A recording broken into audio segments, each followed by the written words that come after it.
जय भीम, जय भारत, नमो बुधाए। मैं principal Bodhisattva Ambedkar public senior secondary school Phulpur Tanal Jalandhar. मैनू अज बहुत खुशी आ कि इस पिंड दे विच बाबा साहब डॉक्टर भीम राव अंबेडकर जी का जन्मदिन बड़ी धूमधाम नाल मनाया जा रहा। बहुत वधिया प्रोग्राम चल रहा। छोटे छोटे बच्चे बड़े हौसले दे नाल जिहड़ा है स्टेज ते आ रहे हैं और बार बार स्टेज तो नारे लाए जा रहे हैं। मैं अपनी शुरुआत करांगी कि असी नारा लाउंदे आ कि बाबा साहब तेरी सोच ते अगे जवाब आउंदा है कि पैरा देंगे ठोक के। पहला ही सवाल मेरा यह है कि जे पैरा अज तक ठोक के दिता हुंदा ते 5 साल बाद शक्ल कुछ होर होनी सी। पैरे देने नहीं आए सानू, असी बाबा साहब नू जाणिया ही नहीं।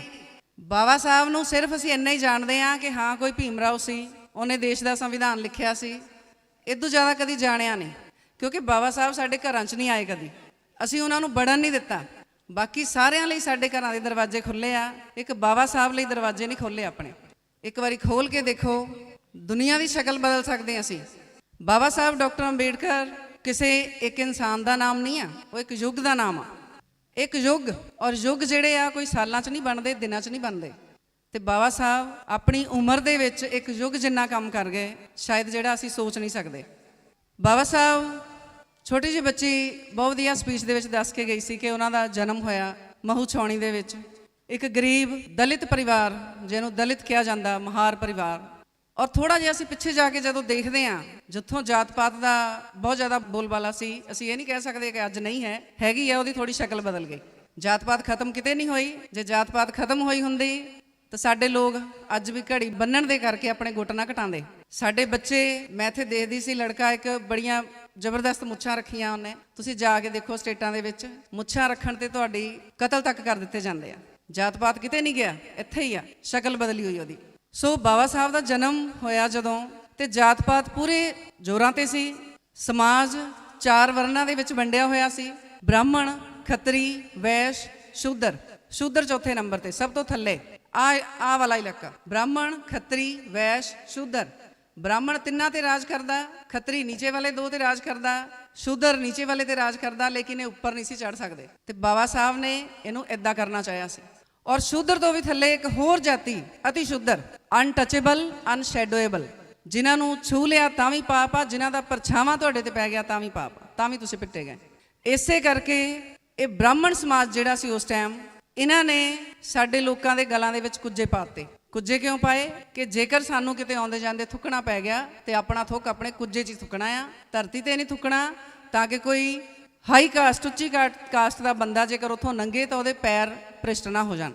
साडियां कमरां दे पिछे झाड़ू बन दिते गए ताकि जिथों असीं लंघीए साडे पैरां दीयां पैड़ां नालों नाल खत्म हुंदियां रहण। बाहर निकलण दा टाइम साडा उसले सी जदों सिर ते सूरज हुंदा सी, क्योंकि जदों सूरज सिर ते हुंदा परछावां छोटा हुंदा, लंबा परछावां तुहाडा किसी नाल गलती नाल टच कर सकदा सी।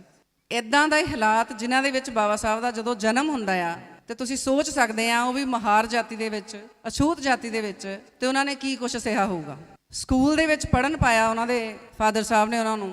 इस तों पहलां मैं एक गल करां कि इतिहास जिहड़ा आ उहनूं सही जानना बहुत जरूरी आ, बहुत जरूरी आ। सानू अज तक बच्चों नूं स्कूलों च यही पढ़ाया जाता, अंग्रेज़ आए सानू गुलाम बनाया, लुट के लै गए, चले गए। पर मैं ये कहती हाँ कि अंग्रेज़ आए सी ते बाबा साहब पढ़ गए सी, क्योंकि अंग्रेज़ां ने, बाबा साहब के पिता जिहड़े सी सूबेदार सी, अंग्रेज़ां ने कहा सी कि अपने बच्चों नूं पढ़ाओ। चाहे उन्होंने अपने काम लई कहा सीगा कि इन्हां दे बच्चे पढ़े लिखे होणगे तो साडा कोई काम करनगे, लेकिन मैं कहती कि अंग्रेज़ आए सी तो बाबा साहब पढ़े सी।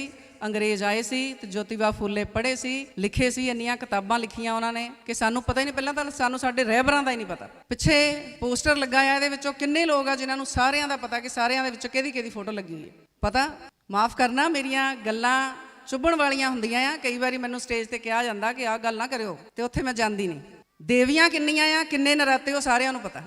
इस पोस्टर ते किन्नियां फोटो लगियां आ, इस टाइम वो सामने पर्दा टंगिया आ, वो किहदी फोटो आ, वो किस रैबर की फोटो आ, ਉਹਦਾ ਤੁਹਾਡੀ ਜ਼ਿੰਦਗੀ 'ਚ ਕੀ ਲੈਣਾ ਦੇਣਾ ਆ, ਉਹ ਕਿਸੇ ਨੂੰ ਨਹੀਂ ਪਤਾ। ਮੈਂ ਇਸੇ ਕਰਕੇ ਕਹਿੰਦੀ ਆ कि बाबा साहब ਲਈ ਤਾਂ ਦਰਵਾਜ਼ੇ ਤੁਸੀਂ ਬੰਦ ਕਰਕੇ ਉੱਪਰ ਜਿੰਦੇ ਠੋਕੇ ਹੋਏ ਆ कि ਇਹ ਨਹੀਂ ਬਣਨੇ ਚਾਹੀਦੇ, ਕਿਉਂਕਿ ਇਹ ਸਾਨੂੰ ਰੱਬ ਤੋਂ ਦੂਰ ਕਰਦੇ ਆ। ਰੱਬ ਹੁੰਦਾ ਤੇ ਸਾਡੇ ਹਾਲਾਤ ਇਹ ਨਾ ਹੁੰਦੇ। ਬਾਬਾ ਸਾਹਿਬ ਨੂੰ ਸਕੂਲ 'ਚ ਜਦੋਂ ਪੜ੍ਹਨ ਭੇਜਿਆ 7 ਨਵੰਬਰ, ਹੁਣ ਸਰਕਾਰ ਨੇ ਇਹ ਦਿਨ ਡਿਸਾਈਡ ਕਰ ਦਿੱਤਾ ਕਿ ਸਟੂਡੈਂਟ ਡੇ 7 ਨਵੰਬਰ, ਜਦੋਂ ਬਾਬਾ ਸਾਹਿਬ ਪਹਿਲੇ ਦਿਨ ਸਕੂਲ 'ਚ ਜਾਂਦੇ ਆ ਅੰਗਰੇਜ਼ਾਂ ਨੇ ਤਾਂ ਕਹਿ ਦਿੱਤਾ ਪੜਾਓ, ਇੱਥੇ ਵਾਲਿਆਂ ਨੂੰ ਬਿਮਾਰੀ ਪੈ ਗਈ ਕਿ ਇੱਕ ਅਛੂਤ ਦਾ ਬੱਚਾ ਸਾਡੇ ਸਕੂਲ 'ਚ ਕਿੱਦਾਂ ਪੜੂਗਾ। ਬਾਬਾ ਸਾਹਿਬ ਦੀ ਐਂਟਰੀ ਸਕੂਲ 'ਚ ਹੁੰਦੀ ਆ, ਲਿਖਿਆ ਜਾਂਦਾ ਰਜਿਸਟਰ ਤੇ ਕਿ ਬੱਚਾ ਸਕੂਲ 'ਚ ਪੜੂਗਾ, ਲੇਕਿਨ ਸਕੂਲ ਦੇ ਬਾਹਰ ਬਹਿ ਕੇ ਪੜੂਗਾ, ਅੰਦਰ ਨਹੀਂ ਆਊਗਾ।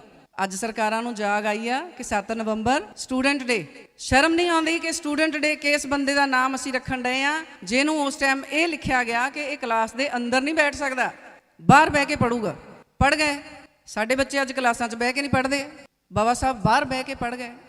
ਜਦੋਂ ਬਾਬਾ ਸਾਹਿਬ ਦੀ ਸ਼ਾਦੀ ਹੋਈ ਤੇ ਸ਼ਾਦੀ ਉਹਨਾਂ ਦੀ ਮੱਛੀ ਮਾਰਕੀਟ ਦੇ ਵਿੱਚ ਉਹਨਾਂ ਦਾ ਵਿਆਹ ਕੀਤਾ ਜਾਂਦਾ ਆ, ਔਰ ਉਹ ਵੀ ਕਦੋਂ? ਸੂਰਜ ਚੜ੍ਹਨ ਤੋਂ ਪਹਿਲਾਂ, ਕਿਉਂਕਿ ਦਿਨ ਚੜ੍ਹ ਜਾਂਦਾ ਤੇ ਮੱਛੀ ਮਾਰਕੀਟ ਵਾਲਿਆਂ ਨੇ ਆ ਜਾਣਾ ਸੀ ਤੇ ਉਹਨਾਂ ਨੇ ਉੱਥੇ ਉਹਨਾਂ ਨੂੰ ਖੜੇ ਤੱਕ ਨਹੀਂ ਹੋਣ ਦੇਣਾ ਸੀ। ਅੱਜ ਅਸੀਂ ਬੜੇ ਗੱਜ ਵੱਜ ਕੇ ਸਿਹਰੇ ਲਾ ਕੇ ਆਪਣੇ ਬੱਚਿਆਂ ਨੂੰ ਪੈਲਸਾਂ 'ਚ ਲੈ ਕੇ ਜਾਂਦੇ ਆ। ਕਦੀ ਪੈਲਸ ਜਾਣ ਤੋਂ ਪਹਿਲਾਂ ਬਾਬਾ ਸਾਹਿਬ ਨੂੰ ਮੱਥਾ ਟੇਕ ਕੇ ਜਾਇਓ ਕਿ ਅੱਜ ਤੇਰੇ ਕਰਕੇ ਚੱਲੇ ਉੱਥੇ। ਘਰ ਬਣਾ ਕੇ ਸਾਰਿਆਂ ਨਾਲੋਂ ਪਹਿਲਾਂ ਉੱਥੇ ਕਾਲਾ ਪੁਤਲਾ ਲਾਉਣ ਦਿਓ, ਉਹਦੀ ਜਗ੍ਹਾ ਤੇ ਬਾਬਾ ਸਾਹਿਬ ਦਾ ਫੋਟੋ ਲਾਓ ਨਾ, ਜਿਹਦੇ ਕਰਕੇ ਅੱਜ ਘਰ ਮਿਲੇ ਆ। ਤੁਹਾਡੇ ਘਰ ਸੀ ਬਸਤੀਆਂ ਤੋਂ ਦੂਰ, ਉਧਰਲੇ ਪਾਸੇ ਜਿੱਧਰ ਪਰਛਾਵਾਂ ਵੀ ਲੈਂਦਾ ਜਾਂਦਾ ਸੀ। ਪਾਣੀ ਪੀਣ ਦਾ ਹੱਕ ਨਹੀਂ, ਛੱਪੜਾਂ ਤੋਂ ਪਾਣੀ ਪੀਣਾ। ਜਿਹੜੇ ਗੰਦਾ ਛੱਪੜ ਅੱਜ ਤੁਸੀਂ ਜਿਹਦੇ ਵੱਲ ਜਦੋਂ ਲੰਘਦੇ ਆ ਤਾਂ ਸ਼ਾਇਦ ਨੱਕ ਮੂੰਹ ਢੱਕ ਕੇ ਲੰਘਦੇ ਹੋਣੇ ਆ। ਇਹ ਕਹਾਣੀ ਨਹੀਂ ਆ, ਇਹ ਅਸਲੀਅਤ ਆ ਉਸ ਇਨਸਾਨ ਦੀ ਜਿਹਦਾ ਅੱਜ ਜਨਮ ਦਿਨ 131ਵਾਂ ਮਨਾ ਰਹੇ ਆ। ਸ਼ਾਇਦ ਬਾਬਾ ਸਾਹਿਬ ਜਦੋਂ ਤੋਂ ਪੈਦਾ ਹੋਏ ਸੀ ਉਹ ਤੋਂ ਲੈ ਕੇ ਉਹਨਾਂ ਦੇ ਮਰਨ ਤੱਕ ਸ਼ਾਇਦ ਕਦੀ ਉਹਨਾਂ ਦਾ ਜਨਮ ਦਿਨ ਕਿਸੇ ਨੇ ਮਨਾਇਆ ਹੋਣਾ, ਲੇਕਿਨ ਉਹਨਾਂ ਦੇ ਜਾਣ ਤੋਂ ਬਾਅਦ ਅੱਜ 131ਵਾਂ ਜਨਮ ਦਿਨ ਮਨਾ ਰਹੇ ਤਾਂ ਕਿਉਂ ਮਨਾ ਰਹੇ ਆ ਬਈ?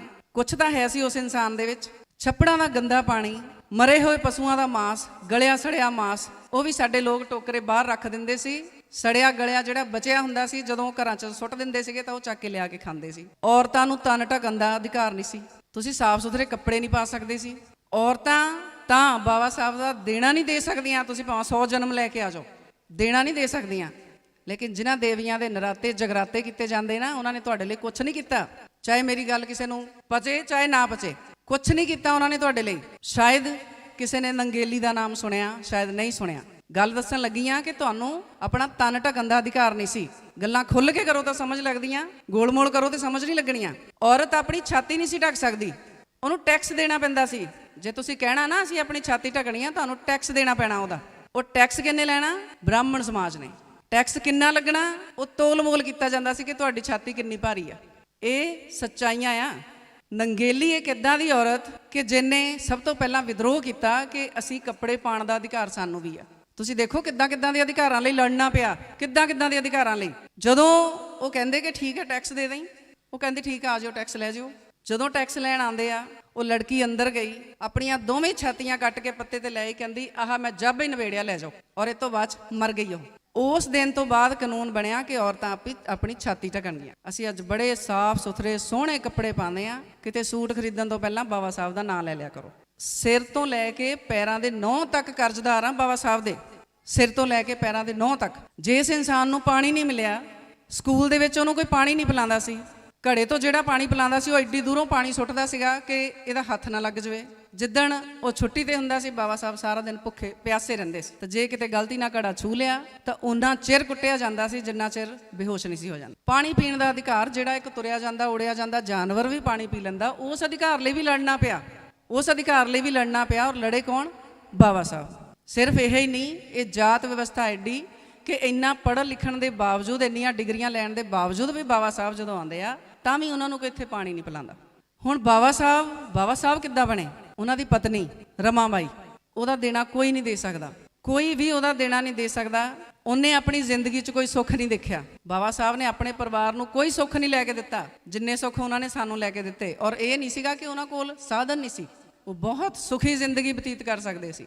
ਇੰਨਾ ਪੜ੍ਹੇ ਲਿਖੇ ਸੀਗੇ ਕਿ ਉਹਨਾਂ ਨੂੰ ਨੌਕਰੀਆਂ ਉਹਨਾਂ ਦੇ ਅੱਗੇ ਪਿੱਛੇ ਸੀ, ਲੇਕਿਨ ਉਹ ਸਾਡੇ ਕਰਕੇ ਉਹਨਾਂ ਨੇ ਨਾ ਆਪਣਾ ਪਰਿਵਾਰ ਦੇਖਿਆ, ਨਾ ਸੁੱਖ ਦੇਖੇ, ਸਾਡੇ ਕਰਕੇ ਸਿਰਫ। ਤੇ ਅੱਜ ਜੇ ਫੇਰ ਵੀ ਅਸੀਂ ਬਾਬਾ ਸਾਹਿਬ ਨੂੰ ਛੱਡ ਕੇ ਪਹਾੜਾਂ ਦੀ ਸੈਰ ਕਰਨ ਜਾਂਦੇ ਆ ਤੇ ਸਾਡੇ ਨਾਲੋਂ ਵੱਡਾ ਗੱਦਾਰ ਕੋਈ ਨਹੀਂ। ਮੈਂ ਪਹਿਲੀ ਗੱਲ ਇਹ ਕਹੀ ਸੀਗੀ ਕਿ ਜੇ ਪੈਰੇ ਠੋਕ ਕੇ ਦਿੱਤੇ ਹੁੰਦੇ ਤਾਂ 5 ਸਾਲਾਂ ਬਾਅਦ ਸਾਨੂੰ ਹਰ ਵਾਰੀ ਲੜਨ ਦੀ ਲੋੜ ਨਾ ਪੈਂਦੀ। ਸਮਝਣਾ ਪੈਣਾ ਬਾਬਾ ਸਾਹਿਬ ਨੂੰ, ਸਮਝਣਾ ਪੈਣਾ ਬਾਬਾ ਸਾਹਿਬ ਕੋਈ ਇੱਦਾਂ ਦੇ ਨਹੀਂ ਹੈਗੇ ਕਿ ਇਹਨਾਂ ਦਾ ਨਾਮ ਜਪੀ ਜਾਓ, ਤੋਤੇ ਵਾਂਗੂ ਰੱਟੀ ਜਾਓ ਤੇ ਬਸ ਜਨਮ ਦਿਨ ਮਨਾ ਹੋ ਗਿਆ। ਉਹਨੂੰ ਸਮਝੋ ਕਿ ਉਹ ਕੀ ਕਰਕੇ ਗਏ ਸਾਡੇ ਲਈ, ਉਹ ਸਾਡੇ ਤੋਂ ਕੀ ਚਾਹੁੰਦੇ ਸੀ। ਸੰਵਿਧਾਨ ਲਿਖਿਆ, ਜਦੋਂ ਸੰਵਿਧਾਨ ਸਭਾ ਦਾ ਗਠਨ ਹੋਣਾ ਸੀ, ਗੱਲ ਮੇਰੀ ਧਿਆਨ ਨਾਲ ਸੁਣਿਓ ਜਰਾ, ਜਦੋਂ ਸੰਵਿਧਾਨ ਸਭਾ ਦਾ ਗਠਨ ਹੋਣਾ ਸੀ ਤੇ ਉਸ ਟਾਈਮ ਦੇ ਜਿਹੜੇ ਮੰਤਰੀ ਗਣ ਜਿਹੜਾ ਸੀਗਾ, ਜਿਨ੍ਹਾਂ ਵਿੱਚ ਪਟੇਲ ਵੀ ਸੀਗਾ, ਕਹਿੰਦੇ ਕਿ ਬਾਬਾ ਸਾਹਿਬ ਨੂੰ ਇਸ ਸੰਵਿਧਾਨ ਸਭਾ ਦੇ ਵਿੱਚ ਵੜਨ ਨਹੀਂ ਦੇਣਾ। ਅਸੀਂ ਇਸ ਸੰਵਿਧਾਨ ਸਭਾ ਦੇ ਦਰਵਾਜ਼ੇ, ਤਾਕੀਆਂ ਤੱਕ ਹੀ ਝੀਤਾਂ ਵੀ ਬੰਦ ਕਰ ਦੇਣੀਆਂ, ਬਾਬਾ ਸਾਹਿਬ ਨੂੰ ਅੰਦਰ ਨਹੀਂ ਆਣ ਦੇਣਾ। ਉਹ ਤੋਂ ਬਾਅਦ 'ਚ ਫਿਰ ਲਿਆ ਸਾਰੇ ਹੀ, ਬਾਹਰ ਵੀ ਫਿਰ ਲਿਆ, ਅੰਦਰ ਵੀ ਫਿਰ ਲਿਆ। ਜਦੋਂ ਕੋਈ ਬੰਦਾ ਸੰਵਿਧਾਨ ਲਿਖਣ ਲਈ ਨਹੀਂ ਮਿਲਿਆ, ਜਦੋਂ ਬਾਹਰਲੇ ਲੋਕਾਂ ਨੇ ਕਿਹਾ ਵੀ ਭਾਈ ਤੁਹਾਡੇ ਕੋਲ ਇੰਨਾ ਵਧੀਆ ਇਨਸਾਨ ਬੈਠਾ, ਪੜ੍ਹਿਆ ਲਿਖਿਆ ਵਿਦਵਾਨ ਬੈਠਾ, ਤੁਸੀਂ ਉਹਦੇ ਤੋਂ ਸੰਵਿਧਾਨ ਲਿਖਾਓ, ਤਾਂ ਫਿਰ ਬਾਬਾ ਸਾਹਿਬ ਯਾਦ ਆਏ। ਸੰਵਿਧਾਨ ਸਭਾ ਤੱਕ ਐਂਟਰ ਕਰਨ ਦਾ ਇੰਨਾ ਜੱਦੋਜਹਿਦ, ਫਿਰ ਸੰਵਿਧਾਨ ਲਿਖਣਾ ਸ਼ੁਰੂ ਹੁੰਦਾ। ਬਾਬਾ ਸਾਹਿਬ ਦੇ ਗੁਰੂ ਸੀ, ਉਹਨਾਂ ਨੇ ਜੋਤੀਬਾ ਫੁੱਲੇ ਜੀ ਨੂੰ ਆਪਣਾ ਗੁਰੂ ਬਣਾਇਆ ਸੀ। ਹੁਣ ਕਹਿਣਾ ਜੋਤੀਬਾ ਫੁੱਲੇ ਪਤਾ ਨਹੀਂ ਕੌਣ ਹੋਰ ਆ ਗਏ। ਜੋਤੀਬਾ ਫੁੱਲੇ ਉਹ ਇਨਸਾਨ ਜਿਨ੍ਹਾਂ ਨੇ ਸਾਡੇ ਲਈ ਇੰਨਾ ਕੰਮ ਕੀਤਾ, ਜਿਨ੍ਹਾਂ ਦੇ ਕਰਕੇ ਔਰਤਾਂ ਪੜ੍ਹਨਾ ਸ਼ੁਰੂ ਹੋਈਆਂ। ਉਹਨਾਂ ਨੇ ਸਭ ਤੋਂ ਪਹਿਲਾਂ ਆਪਣੀ ਪਤਨੀ ਨੂੰ ਪੜ੍ਹਾਇਆ, ਮਾਤਾ ਸਵਿਤਰੀ ਬਾਈ ਫੁੱਲੇ। ਮਾਤਾ ਸਵਿਤਰੀ ਬਾਈ ਫੁੱਲੇ ਨਾ ਹੁੰਦੀ ਤੇ ਸ਼ਾਇਦ ਅੱਜ ਮੈਂ 4 ਜਮਾਤਾਂ ਪੜ੍ਹੀ ਨਾ ਹੁੰਦੀ। ਇਸ ਦੇਸ਼ ਦੀ ਸਭ ਤੋਂ ਪਹਿਲੀ ਪੜ੍ਹੀ ਲਿਖੀ ਲੇਡੀ ਟੀਚਰ, ਪ੍ਰਿੰਸੀਪਲ, ਕੋਈ ਇੱਕ ਅਹੁਦਾ ਉਹਨਾਂ ਦੇ ਨਾਮ ਤੇ ਨਹੀਂ ਹੈ। ਸੋ ਬਾਬਾ ਸਾਹਿਬ ਦੇ ਗੁਰੂ ਸੀ ਉਹ, ਤੇ ਉਹ ਆਪਣੇ ਉਹਨਾਂ ਨੂੰ ਅਖੀਰਲੇ ਦਿਨਾਂ ਦੇ ਵਿੱਚ ਪੈਰਾਲਾਈਜ਼ ਹੋ ਜਾਂਦਾ, ਉਹਨਾਂ ਦਾ ਇੱਕ ਪਾਸਾ ਰਹਿ ਜਾਂਦਾ। ਤਾਂ ਬਾਬਾ ਸਾਹਿਬ ਵੀ ਇਹ ਸੋਚਦੇ ਆ ਕਿ ਇੰਨਾ ਕੰਮ ਮੇਰਾ ਕਰਨ ਵਾਲਾ ਆ, ਜੇਕਰ ਮੈਨੂੰ ਕੁਝ ਹੋ ਗਿਆ, ਮੇਰੀ ਬਾਂਹ ਰਹਿ ਗਈ, ਤਾਂ ਇਹ ਮੇਰਾ ਕੰਮ ਕੌਣ ਕਰੂਗਾ। ਤੇ ਬਾਬਾ ਸਾਹਿਬ ਆਪਣੀ ਇੱਕ ਬਾਂਹ ਔਰ ਇੱਕ ਲੱਤ ਜਿਹੜੀ ਸੀਗੀ, ਆਪਣੀ ਬਾਂਹ ਜਿਹੜੀ ਆ ਕੁਰਸੀ ਨਾਲ ਬੰਨ੍ਹ ਲੈਂਦੇ ਸੀਗੇ, ਤਾਂ ਲੱਤ ਜਿਹੜੀ ਆ ਬੰਨ੍ਹ ਕੇ ਟੰਗ ਦਿੰਦੇ ਸੀ ਪੱਖੇ ਦੇ ਨਾਲ, ਕਿ ਕੱਲ ਨੂੰ ਮੈਨੂੰ ਕੁਝ ਹੋ ਗਿਆ, ਕਮ ਸੇ ਕਮ ਮੇਰਾ ਦੂਸਰਾ ਪਾਸਾ ਚੱਲਦਾ ਰਹੇ। ਤੁਸੀਂ ਕਰ ਸਕਦੇ ਇੰਨਾ ਕੰਮ? ਸੋਚ ਵੀ ਨਹੀਂ ਸਕਦੇ ਉਸ ਇਨਸਾਨ ਦੇ ਕੀਤੇ ਹੋਏ ਕੰਮਾਂ ਨੂੰ। ਅੱਜ ਅਸੀਂ ਦੁੱਖ ਵਾਲੀ ਗੱਲ ਆ ਕਿ ਸਾਡੇ ਕੋਲ ਇੰਨੇ ਵਧੀਆ, ਸਾਡੇ ਇੰਨੇ ਰਹਿਬਰ ਜਿਹੜੇ ਜਿਨ੍ਹਾਂ ਨੇ ਸਾਡੇ ਲਈ ਜ਼ਿੰਦਗੀ ਆਪਣੀ ਕੁਰਬਾਨ ਕਰ ਦਿੱਤੀ, ਅਸੀਂ ਉਹਨਾਂ ਨੂੰ ਛੱਡ ਕੇ ਫੇਰ ਭੁੱਲੇ ਭਟਕੇ ਫਿਰਦੇ ਹਾਂ। ਅਸੀਂ ਜਗਰਾਤੇ ਲਾਉਂਦੇ ਹਾਂ। ਜਗਰਾਤੇ ਲਾਓ ਨਾ ਇੱਦਾਂ ਦੇ, ਇਹਨਾਂ ਦੇ ਵਿੱਚ ਵਿਚਾਰ ਚਰਚਾ ਕਰੋ, ਇਹਨਾਂ ਦੇ ਵਿੱਚ ਬਾਬਾ ਸਾਹਿਬ ਨੂੰ ਜੀਂਦੇ ਕਰੋ, ਇਹਨਾਂ ਦੇ ਵਿੱਚ ਬਾਬਾ ਸਾਹਿਬ ਨੂੰ ਲੈ ਕੇ ਆਓ। ਸਿਰਫ ਇਹ ਨਹੀਂ ਕਿ ਹਾਂ ਗਾਣਾ ਬਹੁਤ ਅੱਛਾ ਗਾ ਲਿਆ, ਉਹ ਬੋਲ ਕੇ ਬਹੁਤ ਅੱਛਾ ਗਿਆ, ਬੋਲ ਕੇ ਕੀ ਗਏ ਉਹ ਵੀ ਤਾਂ ਪਤਾ ਹੋਣਾ ਚਾਹੀਦਾ। ਗਾਣਾ ਕਿਹੜਾ ਗਾ ਕੇ ਗਿਆ ਉਹ ਵੀ ਤਾਂ ਪਤਾ ਹੋਣਾ ਚਾਹੀਦਾ। ਉਹ ਗਾਣੇ ਦਾ ਅਰਥ ਕੀ ਸੀਗਾ। ਲੋਕਾਂ ਨੂੰ ਸਮਝਾਉਣ ਦੇ ਤਰੀਕੇ ਹੁੰਦੇ ਆ। ਕੋਈ ਗਾਣਾ ਗਾ ਕੇ ਸਮਝਾਉਂਦਾ, ਕੋਈ ਆਪਣਾ ਕਿਤਾਬਾਂ ਲਿਖ ਕੇ ਸਮਝਾਉਂਦਾ ਆ, ਕੋਈ ਸਟੇਜਾਂ ਤੋਂ ਸਪੀਚ ਦੇ ਕੇ ਸਿਖਾਉਂਦਾ ਆ, ਕੋਈ ਆ ਛੋਟੇ ਛੋਟੇ ਬੱਚਿਆਂ ਦੇ ਥਰੂ ਤੁਹਾਨੂੰ ਦੱਸਣ ਦੀ ਕੋਸ਼ਿਸ਼ ਕਰ ਰਿਹਾ ਕਿ ਕਿਸੇ ਤਰ੍ਹਾਂ ਹੀ ਮੰਨ ਜਾਓ, ਕਿਸੇ ਤਰ੍ਹਾਂ ਹੀ ਸਿੱਖ ਜਾਓ ਕਿ ਬਾਬਾ ਸਾਹਿਬ ਕੌਣ ਸੀ। ਵਾਈਫ ਦਾ ਦੇਣਾ ਨਹੀਂ ਦੇ ਸਕਦੇ, ਬਾਬਾ ਸਾਹਿਬ ਦਾ ਦੇਣਾ ਨਹੀਂ ਦੇ ਸਕਦੇ। ਮੈਂ ਆਪਣੇ ਪਿੰਡ ਦੀ ਗੱਲ ਦੱਸੀ ਕਿ ਸਾਡੇ ਪਿੰਡ ਦੇ ਵਿੱਚ ਜਦੋਂ ਗੁਰਪੁਰਬ ਹੁੰਦਾ ਸੀ, ਮੈਂ ਤੇ ਮੇਰੇ ਹਸਬੈਂਡ ਉੱਥੇ ਬਾਬਾ ਸਾਹਿਬ ਦੀ ਫੋਟੋ ਰੱਖੀ ਦੀ ਸੀਗੀ, ਤਾਂ ਪਿੰਡ ਦੀ ਜਿਹੜੀ ਸਭਾ ਸੀਗੀ ਉਹ ਸਾਡਾ ਸਭ ਤੋਂ ਜ਼ਿਆਦਾ ਵਿਰੋਧ ਕਰਦੀ ਸੀ ਕਿ ਇਸ ਇਨਸਾਨ ਦੀ ਫੋਟੋ ਗੁਰਦੁਆਰੇ 'ਚ ਨਹੀਂ ਆਣੀ। ਤਾਂ ਉਹਨਾਂ ਨੂੰ ਚੱਲਦਾ ਰਿਹਾ। ਮੈਂ ਉਹਨਾਂ ਦੀਆਂ ਗੱਲਾਂ 'ਚ ਇੰਟਰਫੇਅਰੈਂਸ ਨਹੀਂ ਕਰਦੀ ਸੀ, ਲੇਕਿਨ ਉਹਨਾਂ ਨੂੰ ਇੱਕ ਵਾਰੀ ਦੱਸਿਆ ਕਿ ਇਹ ਬੰਦਾ ਹੈਗਾ ਸੀ ਤੇ ਅੱਜ ਤੁਸੀਂ ਗੁਰਦੁਆਰਿਆਂ ਦੇ ਮੂੰਹ ਦੇਖੇ ਆ। ਨਹੀਂ ਤਾਂ ਤੁਹਾਡੇ ਕੰਨਾਂ ਦੇ ਵਿੱਚ ਕੋਈ ਸ਼ਬਦ ਬਾਣੀ ਪੈਂਦੀ ਸੀ ਤਾਂ ਸਿੱਕੇ ਘੋਲ ਦਿੱਤੇ ਜਾਂਦੇ ਸੀ। ਤੁਸੀਂ ਕੋਈ ਕਿਸੇ ਧਰਮ ਦਾ ਸ਼ਬਦ ਬੋਲਦੇ ਸੀ ਤਾਂ ਤੁਹਾਡੀਆਂ ਜੀਭਾਂ ਕੱਟ ਦਿੱਤੀਆਂ ਜਾਂਦੀਆਂ ਸੀ। ਅੱਜ ਤੁਸੀਂ ਗੁਰਦੁਆਰਿਆਂ ਮੰਦਿਰਾਂ 'ਚ ਬੈਠੇ ਆ ਤਾਂ ਇਸ ਇਨਸਾਨ ਦੀ ਬਦੌਲਤ ਬੈਠੇ ਆ। ਹੁਣ ਬਾਬਾ ਸਾਹਿਬ ਦਾ ਇਹਨਾਂ ਦੇ ਪਿੱਛੇ ਮਕਸਦ ਕੀ ਸੀ? ਬਾਬਾ ਸਾਹਿਬ ਨੇ ਇੰਨੇ ਅੰਦੋਲਨ ਕਰਕੇ ਪਾਣੀ ਦਾ ਹੱਕ ਲੈ ਕੇ ਦਿੱਤਾ, ਅੰਦੋਲਨ ਕੀਤੇ ਕਿ ਮੰਦਿਰਾਂ ਦੇ ਦਰਵਾਜ਼ੇ ਸਾਡੇ ਲਈ ਖੁੱਲਣ। ਹੁਣ ਮੰਦਿਰਾਂ ਦੇ ਦਰਵਾਜ਼ੇ ਖੋਲਣ ਦਾ ਮਤਲਬ ਕੀ ਸੀਗਾ? ਅਸੀਂ ਬਾਬਾ ਸਾਹਿਬ ਨੇ ਉਹ ਅੰਦੋਲਨ ਕਿਉਂ ਕੀਤੇ ਉਹ ਨਹੀਂ ਸਮਝਿਆ, ਮੰਦਿਰ ਸਾਡੇ ਲਈ ਖੁੱਲ ਗਏ ਉਹ ਸਮਝ ਲਿਆ। ਬਾਬਾ ਸਾਹਿਬ ਕਹਿੰਦੇ ਸੀ ਕਿ ਇਹਨਾਂ ਮੰਦਿਰਾਂ ਦੇ ਦਰਵਾਜ਼ੇ ਮੈਂ ਤੁਹਾਡੇ ਇਸ ਕਰਕੇ ਖੋਲ ਰਿਹਾ ਆ ਕਿ ਜੋ ਅਧਿਕਾਰ ਤੁਹਾਨੂੰ ਆ ਉਹ ਸਾਨੂੰ, ਅਸੀਂ ਸਾਰੇ ਬਰਾਬਰ ਆ। ਬਰਾਬਰਤਾ ਦਾ ਅਧਿਕਾਰ ਦੇਣ ਲਈ ਨਾ ਮੰਦਿਰਾਂ ਦੇ ਦਰਵਾਜ਼ੇ ਖਲਵਾਏ ਮੈਂ, ਲੇਕਿਨ ਅਸੀਂ ਉਹ ਲਾਈਨ ਭੁੱਲ ਗਏ। ਉੱਥੇ ਜਾ ਕੇ ਦੇਵੀ ਦੇਵਤਿਆਂ ਦੇ ਪੈਰਾਂ 'ਚ ਡਿੱਗ ਗਏ। ਉਹਨਾਂ ਦੇ ਕੀਤੇ ਹੋਏ ਅੰਦੋਲਨ ਵਿਅਰਥ ਗਏ। ਯਾਦ ਰੱਖੋ, 33 ਕਰੋੜ ਦੇਵੀ ਦੇਵਤੇ ਕਹੀ ਜਾਂਦੇ ਇਸ ਦੇਸ਼ ਦੇ ਵਿੱਚ, ਐਸੇ ਦੇਸ਼ ਦੇ ਵਿੱਚ ਤੋਂ ਬਾਹਰ ਕੋਈ ਨਹੀਂ ਹੈ। 33 ਕਰੋੜ ਦੇਵੀ ਦੇਵਤਿਆਂ ਦਾ ਦੇਸ਼, ਤਾਂ ਵੀ ਉੱਥੇ ਲੋਕ ਇਦਾਂ ਕਿ ਉਹਨਾਂ ਨੂੰ ਜਾਤ ਪਾਤ ਦੇ ਨਾਂ ਤੇ ਲਤਾੜਿਆ ਜਾਂਦਾ। ਉਹਨਾਂ ਦੀਆਂ ਝੁੱਗੀਆਂ ਝੌਂਪੜੀਆਂ ਨੂੰ ਅੱਜ ਵੀ ਅੱਗ ਲਾਈ ਜਾਂਦੀ ਆ।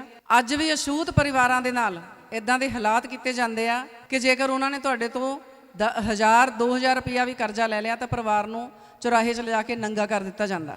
ਅੱਜ ਵੀ ਇਦਾਂ ਦੇ ਇਲਾਕੇ ਆ ਸਾਡੇ ਪੰਜਾਬ ਦੇ ਵਿੱਚ ਵੀ ਹੈ, ਇਹ ਨਹੀਂ ਆ ਕਿ ਪੰਜਾਬ 'ਚ ਨਹੀਂ ਹੈ। ਤੁਸੀਂ ਘੁੰਮ ਕੇ ਦੇਖੋ ਪੂਰੇ ਇੰਡੀਆ ਨੂੰ, ਅੱਜ ਵੀ ਇਦਾਂ ਦੇ ਇਲਾਕੇ ਆ ਕਿ ਤੁਸੀਂ ਜੇਕਰ ਕਿਸੇ ਉੱਚੀ ਜਾਤੀ ਦੇ ਬੰਦੇ ਦੀ ਕਿਸੇ ਦੀ ਹਵੇਲੀ ਦੇ ਅੱਗੇੋਂ ਲੰਘਣਾ ਆ, ਤੁਹਾਨੂੰ ਆਪਣੀਆਂ ਚੱਪਲਾਂ ਲਾ ਕੇ ਆਪਣੇ ਸਿਰ ਤੇ ਰੱਖ ਕੇ ਜਾਣਾ ਪੈਣਾ। ਤੁਸੀਂ ਸਾਈਕਲ ਤੇ ਜਾਂਦੇ ਪਏ ਆ, ਤੁਹਾਨੂੰ ਸਾਈਕਲ ਤੋਂ ਉੱਤਰ ਕੇ ਜਾਣਾ ਪੈਣਾ ਉੱਥੋਂ। ਤਾਂ ਤੁਸੀਂ ਕੀ ਸੋਚਦੇ ਆ ਕਿ ਬਾਬਾ ਸਾਹਿਬ ਸੰਵਿਧਾਨ ਲਿਖ ਗਏ, ਕੋਈ ਛੜੀ ਘੁਮਾ ਗਏ ਔਰ ਅਸੀਂ ਆਜ਼ਾਦ ਹੋ ਗਏ? ਸੰਵਿਧਾਨ ਸਾਡੇ ਲਈ ਲਿਖ ਕੇ ਗਏ, ਅਸੀਂ ਉਹਦਾ ਊੜਾ ਐੜਾ ਨਹੀਂ ਪੜ੍ਹਿਆ। ਜਿਨ੍ਹਾਂ ਨੇ ਸੰਵਿਧਾਨ ਨੂੰ ਕੱਟਣਾ ਆ, ਵੱਢਣਾ ਆ, ਉਹਨੂੰ ਸਵੇਰੇ ਸ਼ਾਮ ਪੜ੍ਹਦੇ ਆ। ਧਾਰਮਿਕ ਗ੍ਰੰਥ ਉਹਨੇ ਨਹੀਂ ਪੜ੍ਹਦੇ ਜਿੰਨਾ ਉਹ ਸੰਵਿਧਾਨ ਪੜ੍ਹਦੇ ਆ, ਕਿਉਂਕਿ ਉਹਨਾਂ ਨੂੰ ਪਤਾ ਆ ਕਿ ਇਹਨੂੰ ਕਿੱਥੋਂ ਕੱਟਣਾ ਆ, ਕਿੱਥੋਂ ਵੱਢਣਾ, ਕਿਹੜਾ ਕਾਨੂੰਨ ਇਹਨਾਂ ਲੋਕਾਂ ਦਾ ਰੱਦ ਕਰਨਾ, ਕਿਹੜਾ ਕਾਨੂੰਨ ਅਸੀਂ ਆਪਣਾ ਲਾਗੂ ਕਰਨਾ। ਸਵੇਰੇ ਸ਼ਾਮ ਸੰਵਿਧਾਨ ਪੜ੍ਹਦੇ ਆ ਉਹ। ਸਭ ਤੋਂ ਜ਼ਿਆਦਾ ਬਾਬਾ ਸਾਹਿਬ ਨੂੰ ਉਹ ਲੋਕ ਜਾਣਦੇ ਸਾਡੇ ਨਾਲੋਂ। ਸਾਡੇ ਬਾਬਾ ਸਾਹਿਬ ਹੋਣ ਤੇ ਸਾਨੂੰ ਪਤਾ ਹੀ ਨਹੀਂ। ਸੋ ਮੈਂ ਆਪਣੇ ਇਸ ਸਪੀਚ ਦੇ ਵਿੱਚ ਜਾਂ ਆਪਣੇ ਵਿਚਾਰਾਂ ਦੇ ਵਿੱਚ ਇਹ ਇੱਕ ਰਿਕੁਐਸਟ ਹੀ ਕਰਨਾ ਚਾਹੁੰਦੀ ਹਾਂ ਕਿ ਸਭ ਤੋਂ ਵੱਡੀ ਜ਼ਿੰਮੇਵਾਰੀ ਸਾਡੀਆਂ ਲੇਡੀਜ਼ ਦੀ ਬਣਦੀ ਆ, ਕਿਉਂਕਿ ਲੇਡੀਜ਼ ਲਈ ਬਾਬਾ ਸਾਹਿਬ ਨੇ ਜੋ ਕੁਝ ਕੀਤਾ। ਅੱਜ ਥੋੜੇ ਦਿਨ ਪਹਿਲਾਂ ਅਸੀਂ ਵੋਟਾਂ ਪਾ ਕੇ ਹਟੇ ਹਾਂ। ਕਾਹਦੀ ਲੜਾਈ ਸੀ ਉਹ? ਕੁਰਸੀ ਦੀ। ਕੁਰਸੀ ਲਈ ਬੰਦਾ ਕਿੰਨਾ ਲੜਦਾ ਆ ਕਿ ਲੋਕਾਂ ਨੂੰ ਖਰੀਦਣਾ ਸ਼ੁਰੂ ਕਰਦਾ। ਚਾਹੇ ਉਹ ਪੈਸੇ ਦੇ ਕੇ ਖਰੀਦਦਾ, ਚਾਹੇ ਉਹ ਬੋਤਲਾਂ ਦੇ ਕੇ ਖਰੀਦਦਾ, ਚਾਹੇ ਉਹ ਪੁੱਠੇ ਸਿੱਧੇ ਤਰੀਕੇ ਕਰਦਾ, ਚਾਹੇ ਜੋ ਮਰਜ਼ੀ। ਤੇ ਬਾਬਾ ਸਾਹਿਬ ਨੇ ਸਾਡੇ ਕਰਕੇ ਆਪਣੀ ਕੁਰਸੀ ਛੱਡੀ ਸੀ ਕਿ ਜੇਕਰ ਔਰਤਾਂ ਨੂੰ ਅਧਿਕਾਰ ਨਹੀਂ ਮਿਲੇ ਤਾਂ ਮੈਂ ਕਾਨੂੰਨ ਮੰਤਰੀ ਨਹੀਂ ਬਣਨਾ। ਉਹਨੇ ਆਪਣੀ ਕੁਰਸੀ ਛੱਡੀ ਸਾਡੇ ਕਰਕੇ। ਕਮ ਸੇ ਕਮ ਲੇਡੀਜ਼ ਜਿਹੜੀਆਂ ਆ ਉਹਨਾਂ ਦਾ ਜ਼ਿਆਦਾ ਫਰਜ਼ ਬਣਦਾ ਆ ਕਿ ਘਰਾਂ 'ਚ ਬਾਬਾ ਸਾਹਿਬ ਲਿਆਓ, ਕਿਉਂਕਿ ਘਰਾਂ 'ਚ ਵਹਿਮ ਭਰਮ ਵੀ ਅਸੀਂ ਲੈ ਕੇ ਆਉਂਦੇ ਹਾਂ। ਬੱਚਾ ਬਿਮਾਰ ਹੋ ਗਿਆ, ਕਾਲਾ ਧਾਗਾ ਬੰਨ੍ਹੋ, ਬੱਚਾ ਹੋ ਗਿਆ ਉਹਦੇ ਗਲ 'ਚ ਤਵੀਤ ਪਾ ਦਿਓ, ਇੱਥੇ ਹਰਾ ਧਾਗਾ ਬੰਨ੍ਹੋ, ਉੱਥੇ ਲਾਲ ਧਾਗਿਆਂ ਨਾਲ ਨਿਆਣੇ ਦੱਬੇ ਪਏ। ਤੁਸੀਂ ਤੁਹਾਡੇ ਨਿਆਣਿਆਂ ਨੇ ਅੱਗੇ ਕੀ ਵਧਣਾ? ਉਹ ਡਰਦੇ ਆ, ਬੱਚੇ ਡਰਦੇ ਆ ਕਿ ਇਹ ਟੁੱਟ ਗਿਆ ਤੇ ਅੱਜ ਪਤਾ ਨਹੀਂ ਕੀ ਹੋ ਜਾਣਾ। ਮੇਰੇ ਸਕੂਲ 'ਚ ਮੇਰੀ ਕਲਾਸ 'ਚ ਇੱਕ ਬੱਚਾ ਆਇਆ, ਜਿੱਦਾਂ ਹੀ 10ਵੀਂ ਕਲਾਸ 'ਚ ਬੱਚਾ ਆਇਆ, ਪਹਿਲੇ ਦਿਨ ਆਇਆ, ਉਹ ਤੋਂ ਪਹਿਲਾਂ ਠੀਕ ਸੀ, ਪਹਿਲੇ ਦਿਨ ਆਇਆ ਤੇ ਉਹਦੀ ਬਾਂਹ ਤੇ ਇੱਥੇ ਹਰਾ ਧਾਗਾ ਬੰਨਿਆ। ਉਹਨੂੰ ਮੈਂ ਕਿਹਾ ਕਾਕੇ ਆ ਕੀ ਕਰਕੇ ਆ ਗਿਆ? ਕਹਿੰਦਾ ਜੀ ਮੰਮੀ ਨੇ ਬੰਨ ਦਿੱਤਾ, ਉਹ ਕਹਿੰਦੀ ਬੋਰਡ ਦੀ ਕਲਾਸ। ਮੈਂ ਕਿਹਾ ਫਿਰ ਗੱਲਾਂ ਦੋ ਆ, ਜਾਂ ਤਾਂ ਜੇ ਤੋਂ ਬਣਾ ਕੇ ਆਇਆ ਉਹ ਤੋਂ ਪੜ੍ਹ ਲਾ, ਤੇ ਜਾਂ ਮੈਂ ਪੜਾਉਂਗੀ। ਜੇ ਮੈਂ ਪੜਾਉਂਗੀ ਤੇ ਬਿਨਾਂ ਧਾਗੇ ਦੇ ਪੜਾਉਂਗੀ, ਤੇ ਜੇ ਧਾਗਾ ਪਾ ਕੇ ਆਣਾ ਆ ਤੇ ਉਹ ਤੋਂ ਜਾ ਕੇ ਪੜ੍ਹ, ਉਹੀ ਤੈਨੂੰ ਪਾਸ ਕਰੂਗਾ। ਤੁਸੀਂ ਬੱਚਿਆਂ ਨੂੰ ਡਰਾਉਂਦੇ ਆ, ਇਹ ਧਾਗੇ ਜਿਹੜੇ ਆ ਡਰ ਪੈਦਾ ਕਰਦੇ ਤੁਹਾਡੇ ਵਿੱਚ, ਗਾਂ ਤੁਹਾਡੇ ਬੱਚਿਆਂ ਦੇ ਵਿੱਚ। ਉਹ ਬੱਚਾ ਕਹਿੰਦਾ ਮੈਡਮ ਠੀਕ ਆ। ਮੈਂ ਕਿਹਾ ਘਰ ਜਾ ਕੇ ਮੰਮੀ ਨੂੰ ਪਿਆਰ ਨਾਲ ਸਮਝਾਉਣਾ ਆ, ਕਿਉਂਕਿ ਮੰਮੀਆਂ ਨੂੰ ਵੀ ਸਮਝਾਉਣਾ ਪੈਂਦਾ। ਉਹਨੂੰ ਮੈਂ ਦੱਸਿਆ ਕਿ ਮੰਮੀ ਆਪਣੀ ਨੂੰ ਸਮਝਾਈ ਕਿ ਮੰਮੀ ਮੈਂ ਪੜੂੰਗਾ, ਮਿਹਨਤ ਕਰੂੰਗਾ, 10ਵੀਂ 'ਚੋਂ ਅੱਛੇ ਨੰਬਰ ਲੈ ਕੇ ਪਾਸ ਹੋਊਂਗਾ, ਮੈਂ ਪ੍ਰੋਮਿਸ ਕਰਦਾ ਆ, ਲੇਕਿਨ ਇਹਨੂੰ ਖੋਲ ਦਿਓ। ਔਰ ਤੁਸੀਂ ਮੰਨੋਗੇ ਉਹਨੂੰ ਬੱਚੇ ਨੂੰ ਮੈਂ ਕਿਹਾ ਜਿੰਨੇ ਦਿਨ ਲੈਣੇ ਲੈ ਲਾ। ਇੱਕ ਹਫ਼ਤੇ ਬਾਅਦ ਉਹਦੀ ਬਾਂਹ ਤੇ ਧਾਗਾ ਹੈ ਨਹੀਂ ਸੀ। ਇਹਨਾਂ ਚੀਜ਼ਾਂ 'ਚੋਂ ਬਾਹਰ ਨਿਕਲੋ, ਇਹ ਘਰਾਂ 'ਚੋਂ ਵਹਿਮ ਭਰਮ ਬਾਹਰ ਕੱਢੋ। ਕਿਸੇ ਵਹਿਮ ਭਰਮ ਨਾਲ ਕੁਝ ਨਹੀਂ ਹੋਣਾ, ਇਹ ਸਾਡੀ ਮਾਨਸਿਕ ਗੁਲਾਮੀ ਆ।